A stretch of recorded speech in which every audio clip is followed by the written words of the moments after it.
Hello YouTube, it's Gendo here, back once again with another edition of my Pentagon slash Hexagon series. It's match day 16, the middle of the season. Bay Olympics sitting in third place, taking on Canterbury United, who have found themselves at the top of the table, even above Auckland City, which is surprising to me.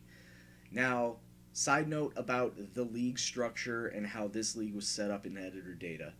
The top two teams, and only the top two teams, will move on to the Oceanic Champions League. So right now, I'm fighting it out with Auckland and Canterbury, and even Wybop are the same amount of points as we are. However, all three of them each have a game in hand on me.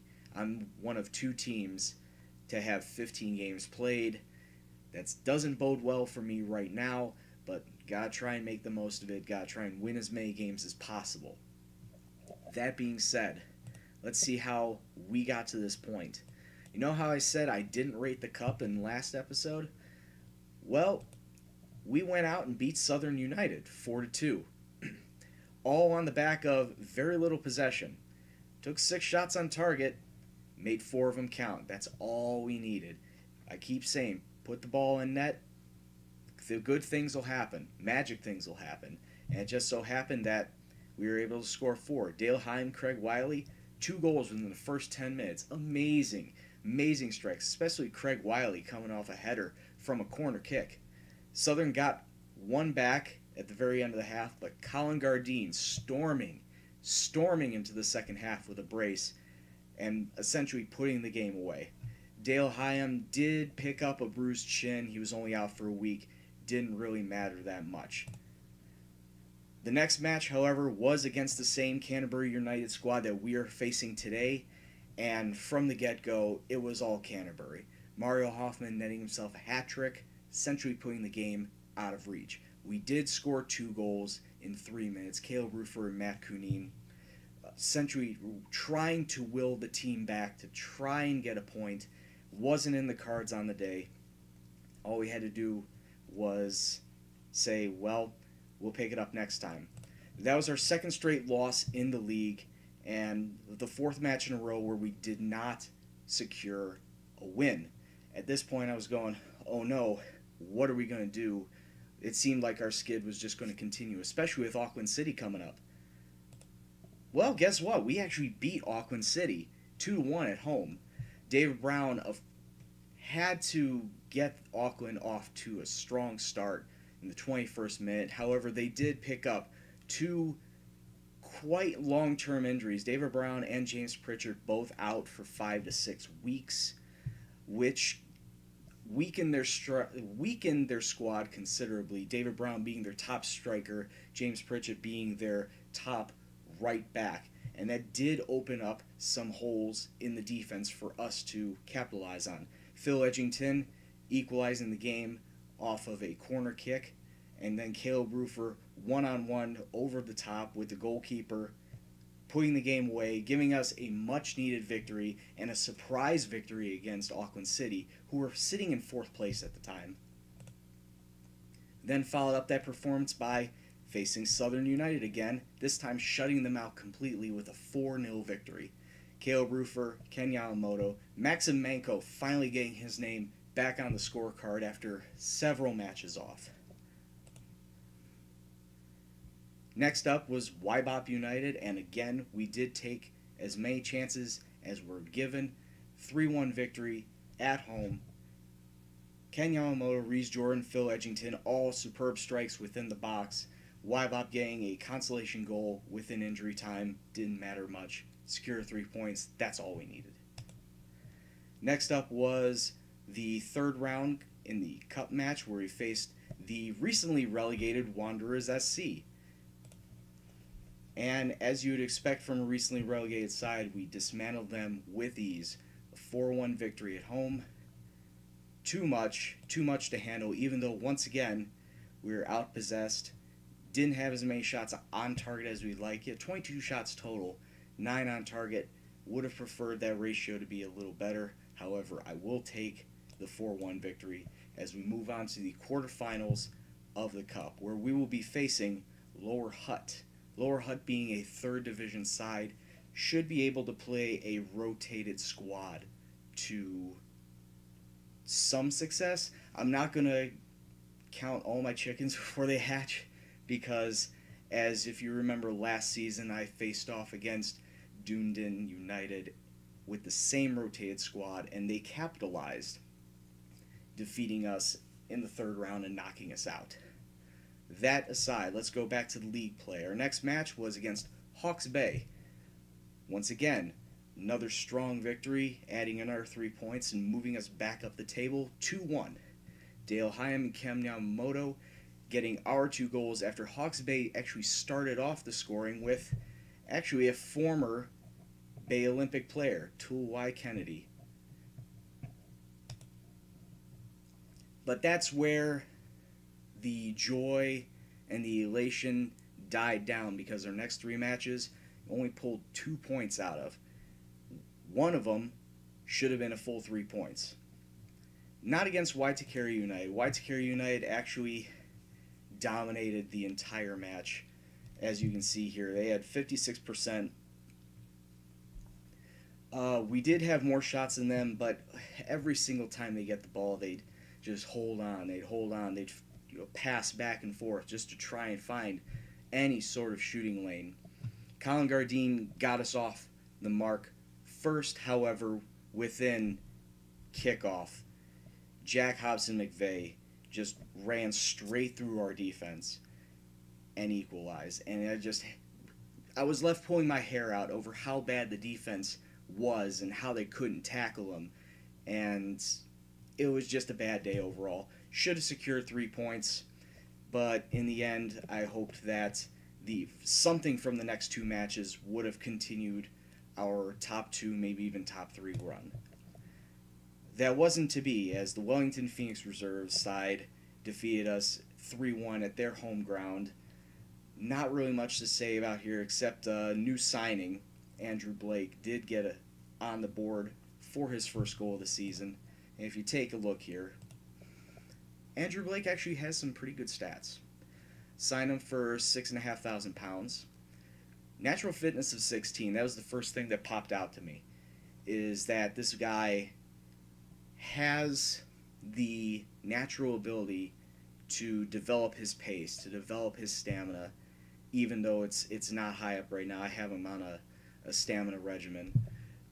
But his finishing, first touch, heading, all good attacking stats. Decent mentals. He's only 19. He can grow into it. But right now, I see this to be second, if not first-tier striker for my side, behind Colin Gardine. But, like I said, other than his debut goal for the side, there really wasn't much else going on. 20 shots taken compared to their 5. It was just a matter of when would they miss. And unfortunately, they only missed once. 4 shots on target, 3 goals. It was just a bad day. It's just a bad day for us. We followed that performance up with a 1-1 draw to Team Wellington at home. This was a game that I thought for sure we had 3 points in the bag. It was just a poorly executed match on both sides of the ball. Team Wellington got off to the scoring first, and I was just trying my damnedest to pull something out. I originally had it set to the 4-4-1-1 formation, hopefully to contain them. As soon as they scored, I pushed all my men forward, saying, just give me a goal. Give me something. I don't care. I want to end this run. Caleb Ruford delivered in the 77th minute with a strike just on the edge of the box, completely fooling the goalkeeper. But other than that, it was just a complete lackadaisical effort on the day. I really, really want the team to come back strong against Canterbury, because these runs cannot continue if we want to see the Champions League next year. So here we go. Canterbury United, away from home, 16th match of the season. We're playing 4-4-1-1, a flat 4 in the back, Wiley, Cuneen, Edgington, and Cronin. 4 in the middle, Yamamoto, Jordan, Thompson, Hyam. Manco sitting at the AMC, and Caleb Roofer up front. I'm giving Gardine. I may give Gardine a rest, even though he's been a little hot right now. You know what? I'll put Gardine up front.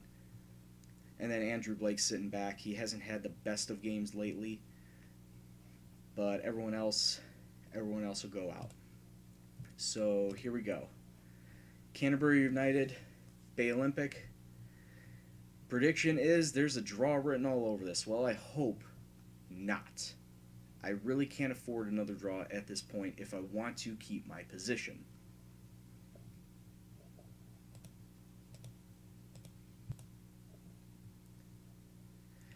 Alright, and how much? Always miss a player of that caliber. Really need to set these next time out. Alright. We are apparently favorites here, which I didn't think so, that third place team would be favorites over the first place team in the league right now. But we shall see. And we're off. Get one of them early highlights that'll eventually fade away. Canterbury United get the first highlight. Can't do this. Can't do this. Jeez, that was quick.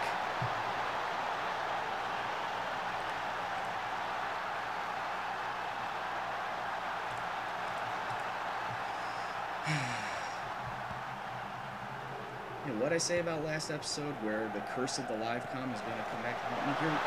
Here we go. That's 2 goals. That's 2 goals in 10 minutes. What is going on?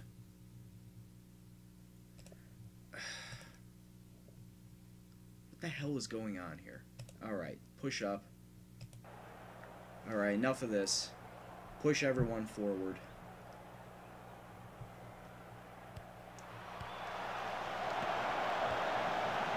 Oh, maybe I should have gone from the start, but this is just awful. It's god-awful. Oh, jeez.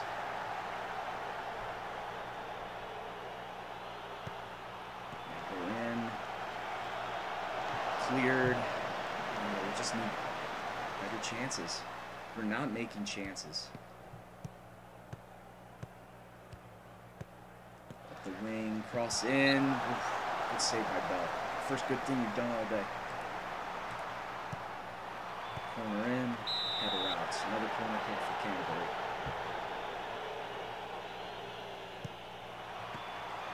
Heads it out. I still have possession. Bell with another good save. If it wasn't for those first 2 goals, we'd still be in this match. So we keep heading it out. Keep giving them corners. Come on, boys. Good save by Bell. Let's turn it into something. Thrown on the other side. Wiley, Yamamoto. Wiley in. Manco. Oh, jeez. Kicks it right into a wall. What a highlight that was.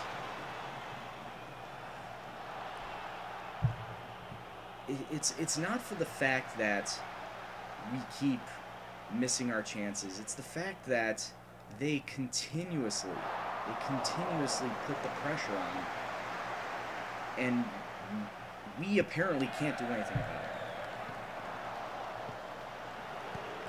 it. I can only do so much. I'm trying to encourage the team. Run after him, Gardine. Come on, Manco.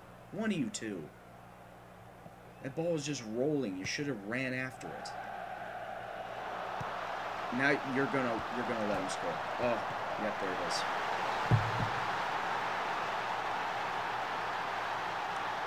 Freaking hell.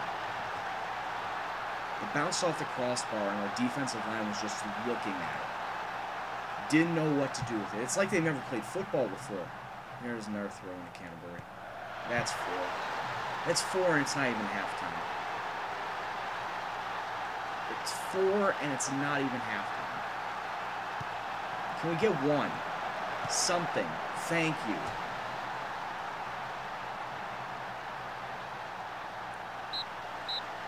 (4-1) at halftime.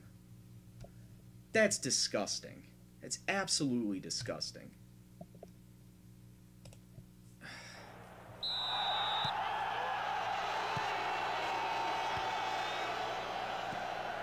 I honestly don't know what to say anymore. This is just some horrible play. Some horrible play by my side. And it's quite clear we're not going to come back from this. Would you retain possession, guys? Short of passing.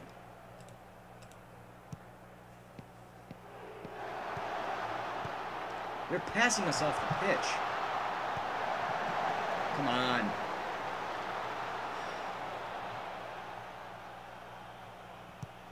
They're passing us out of this game.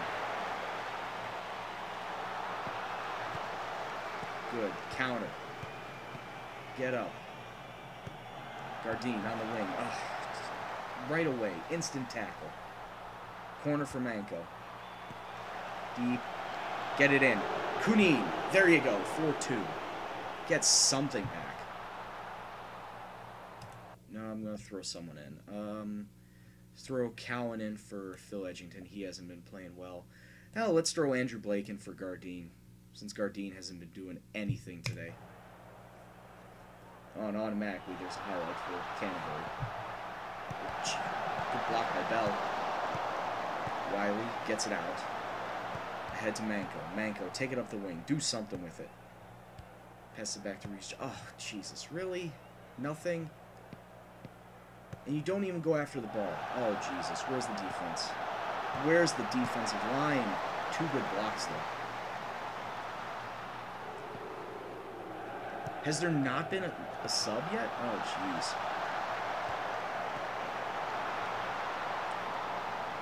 I can't even make changes. I can't even make tactical changes because my subs haven't come in. There we go. Jeez. Don't be more expressive. Exploit the left flank. Whip in those crosses. I don't care. Hit the early ones. Do something. This is downright embarrassing.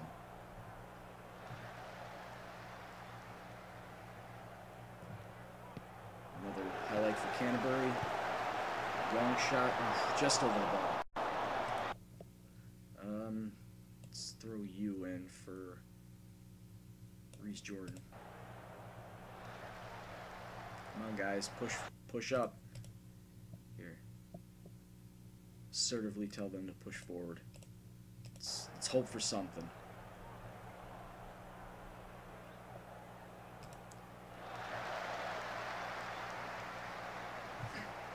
Alright, Wiley throwing. Yamamoto to Blake. Blake, do something. Thompson to Wasov. Blake, can he find someone? Pass into Hyam. Hyam. Oh, man, Hyam was offside. Really? Didn't look offside. Throwing for Canterbury. Long throw to somebody who's completely unmarked.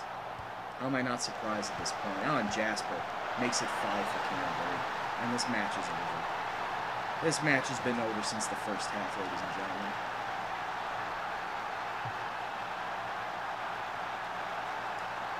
Manko, of course, doesn't get a cross in. Kunin trying to take it up the left. Pass into Wazov to Manko, to Blake. Can find anybody? Manko loses it out the back. Corner, Manko takes it in and just easily kicked it. Canterbury on a break. I'm surprised. And this should be end of match. It's 1 minute past the ref's original stoppage time. Blow the whistle, ref.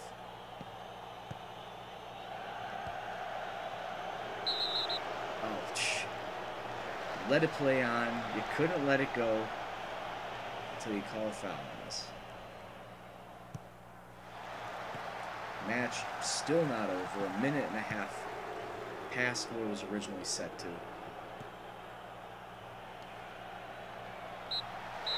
And it is finally over. Canterbury 5, Bay Olympic 2. in just an utterly poor performance. I don't even want to continue talking about that. And you see the rest of the scores around the league. Wellington and Auckland drew. Okay. Waitakere 7-1 domination of Waibob. And Wellington Phoenix making short work of Southern United. Well, that's it. I really don't want to talk to the press after that one.